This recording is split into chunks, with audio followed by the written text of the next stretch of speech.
All right, Eddie Gartner here. We're back at Epic.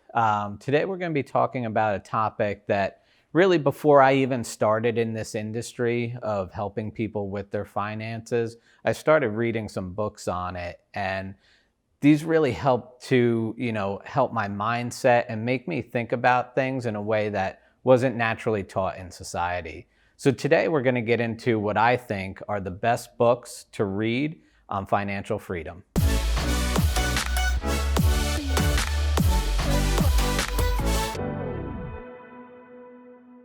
So one of the first books that I read, which I think was really great, is a book by Napoleon Hill. It's called Think and Grow Rich.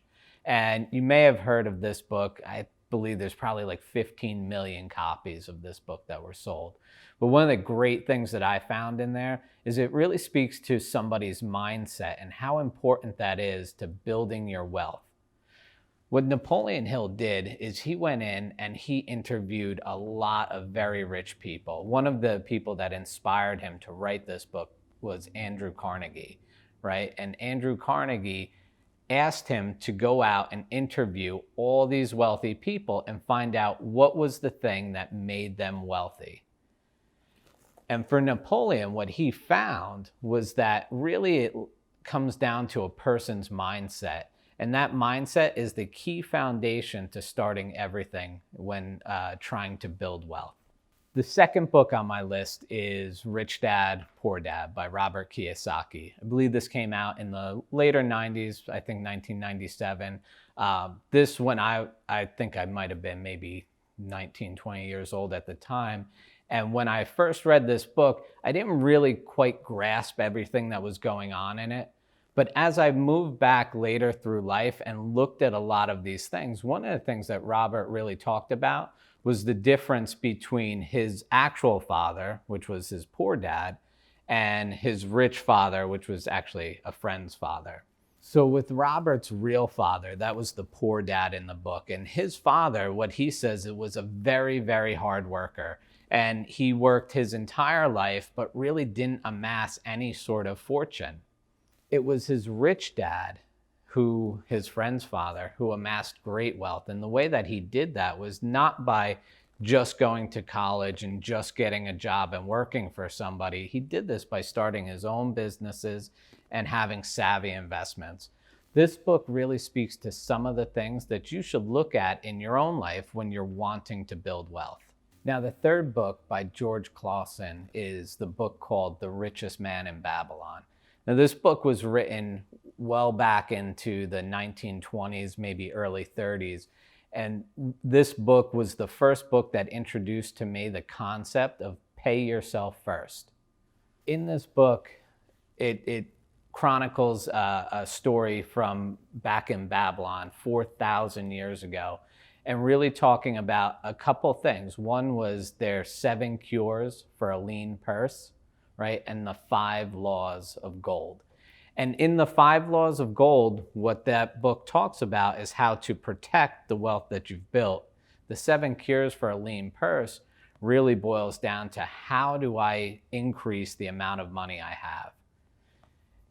And to tie it all back, it really ties down to one of the things that I use as the foundation of financial planning, which is to pay yourself first. That money that you're bringing in every day or every week, every month into your life, how much of that are you setting aside for yourself so that you can create financial freedom? The fourth book on the list is called The Millionaire Next Door. And in The Millionaire Next Door, one of the things that was found is that people who amass wealth are not always the people that earn the most amount of money. What The Millionaire Next Door really speaks to is something that I thought was very smart, which is lifestyle, right? Lifestyle creeps into our world. As we earn more money, there's a tendency to spend more money. And that mentality of keeping up with the Joneses is something that keeps us from amassing wealth. And one of the last books on my list is a book by Tony Robbins. Now, I'm a big fan of Tony and have followed a lot of his stuff. But one of his books written, it's called Money, Master the Game, talks about different ways to do financial planning. And one of the things that he really brings to light is the idea of fees and how much things cost and what you're actually paying for in these plans or in this investment advice. So what it did was open my eyes to the world of fee-based financial planning, investment charges, and all the hidden fees and costs that are actually in these plans that you need to be aware of. These 5 books, I think for me, were the most influential in my life that I've read, and I've read more, but these ones really helped to create a foundation for, the way that I look at financial planning. But you know what? As I'm doing this video, I'm thinking of another book that you guys should be checking out.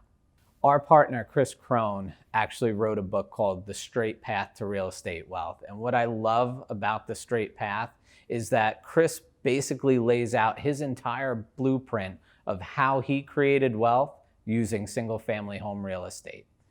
It's not the only way to make money in real estate, but it's the way Chris did it. And I think he gives you the entire game plan right inside that book. These 5 books, and now 6th with Chris's book, really talk about financial freedom. But, what does that really mean to you, right? Financial freedom to me means the ability to work because I want to, not because I have to. Hey, this is Rob Gill with Epic Financial Strategies and Stop Being Broke, Stop Living Broke, Stop Being Comfortable Being Broke. I'm giving you an invitation for free to get the Epic Financial Freedom Map, and it'll show you how to go from hello to yes and create the wealth that you deserve.